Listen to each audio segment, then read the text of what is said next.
सरकारनं कर्जमाफीतल्या 2 अटी रद्द केल्यानं मोठ्या प्रमाणात शेतकऱ्यांना 2 लाखांची मदत होणार आहे। तर मुख्यमंत्र्यांच्या निर्णयावरून शरद पवारांनीही सरकारचे आभार मानले। पण असं असलं तरी सरकारनं आयकर विभागाकडूनही काही माहिती मागवली। त्यामुळे आणखी काही दिवस आता प्रत्यक्ष कर्जमाफीसाठी वाट पाहावी लागेल। अधिवेशनाच्या शेवटच्या दिवशी मुख्यमंत्री फडणवीसांनी कर्जमाफीवरून शेतकऱ्यांना मोठा दिलासा दिला। 2 अटी काढल्यानं लाखो शेतकऱ्यांना याचा फायदा होणार आहे। त्यामुळे शरद पवार यांनीही सरकारचं अभिनंदन केलंय। पीक कर्ज भरण्याच्या अटीमुळे लाखो शेतकरी कर्जमाफी योजनेपासून वंचित राहण्याचा धोका होता। राज्यभरातील शेतकऱ्यांची भावना लक्षात घेत शासनाने शेतकरी कर्जमाफीतील 2 जाचक अटी मागे घेण्याचा महत्त्वाचा निर्णय घेतला। त्याबद्दल सरकारचे आभार। या दोन्ही अटी मागे घेण्यासंदर्भात लढा उभारणाऱ्या सर्व शेतकरी संघटना, त्यांचे नेते, राजकीय पक्ष, त्यांचे नेते तसेच यामध्ये प्रमुख भूमिका बजावणारे आमदार रोहित पवार आणि त्यांच्या सर्व सहकार्यांचं अभिनंदन। यापूर्वीच्या कुठल्याही कर्जमाफीत लगतच्या कर्जमाफीतल्या लोकांना समाविष्ट केलं नव्हतं। पहिल्यांदा आपण हा निर्णय केला की मागची कर्जमाफी महात्मा ज्योतिराव फुले जी कर्जमाफी योजना होती त्यामध्येही ज्यांना माफी मिळाली होती पण आता ते डिफॉल्टमध्ये गेले आहेत, यांना आधी आपण 50,000 रुपयापर्यंत रिलीफ देणार होतो। परंतु सत्तारूढ पक्षाच्या सगळ्या आमदारांचा आग्रह होता की त्यांनाही पूर्ण तुम्ही कर्जमाफी द्या आणि आपण ते मान्य केलं।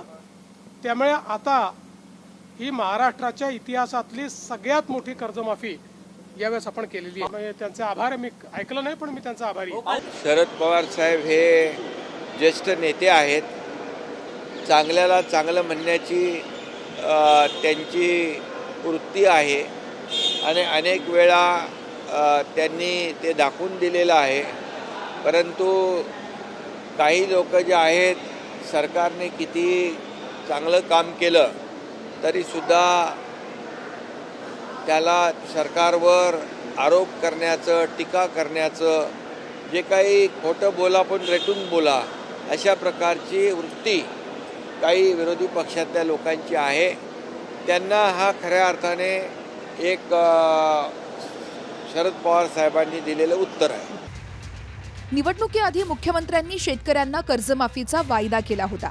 2 वर्षांच्या आत फडणवीसांनी हा शब्द पूर्ण केला। पण यातल्या अटींमुळे बऱ्याच शेतकऱ्यांमध्ये नाराजी होती। या अटी आता रद्द झाल्यात।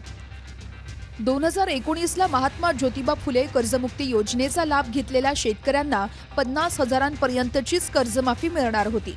आता ही अट रद्द करून याही शेतकऱ्यांना 2 लाखांपर्यंतची कर्जमाफी मिळणार आहे। 50,000च्या प्रोत्साहनपर अनुदानासाठी 2026-27 मधील पीक कर्ज भरण्याची ही अट रद्द करण्यात आली आहे। आधीच्या 3 वर्षात 2 वर्ष नियमित पैसे भरले असतील तर प्रोत्साहनपर अनुदानासाठी पात्र होतील। ही कर्जमाफी आतापर्यंतची सर्वात मोठी कर्जमाफी असल्याचा दावा मुख्यमंत्र्यांचा आहे। आता जाहीर झालेल्या अहिल्यादेवी होळकर कर्जमाफी योजनेमध्ये 56 लाख शेतकऱ्यांना कर्जमाफी मिळणार आहे। एकूण 36,585 कोटींची कर्जमाफी होणार आहे। तसं तर 30 जूनपर्यंत कर्जमाफी करू असं सरकारनं म्हटलं होतं, पण आता त्यात दुरुस्ती करण्यात आली आहे। तसेच इन्कम टॅक्स भरणाऱ्या शेतकऱ्यांचीही माहिती सरकारनं मागवली आहे। इन्कम टॅक्स भरणाऱ्यांना कर्जमाफीचा लाभ मिळणार नाहीये, त्यामुळे आणखी काही काळ कर्जमाफीला लागू शकतो। अधिवेशनामध्ये अंतिम आठवडा प्रस्तावामध्ये आम्ही हे मुद्दे मांडल्यानंतर शेवटी सरकारला या अटी मागे घ्याव्या लागल्या। ही कर्जमाफी योजना या महिन्या अखेरीसपर्यंत लागू झाली पाहिजे अशी आमच्या सगळ्यांची मागणी आहे। पण आम्हाला जे कळलेलं आहे की सरकारकडनं आयकर विभागाला काही माहिती मागण्यात आलेली आहे। आता ही माहिती मागण्यात आल्यामुळे अजून विलंब होऊ शकतो। त्यामुळे जर आपल्याला इन्कम टॅक्स डिपार्टमेंट अजून 4 महिने लावणार असेल तर हे आम्हाला चालणार नाही। शेतकऱ्यांच्या वतीने त्या विषयासाठी सुद्धा मग येत्या काळामध्ये आपल्याला लढावा लागेल। गेल्या 2 वर्षात ऐन पीक काढण्याच्या वेळी झालेली अतिवृष्टी, शेतमालाच्या पडलेल्या दरामुळे शेतकरी कर्जबाजारी झाला। त्यामुळे 2 लाखांच्या कर्जमाफीने शेतकऱ्यांना दिलासा मिळेल। नागपूरहून गजानन उमाटेसह अक्षय मंकनी, TV9 मराठी, मुंबई।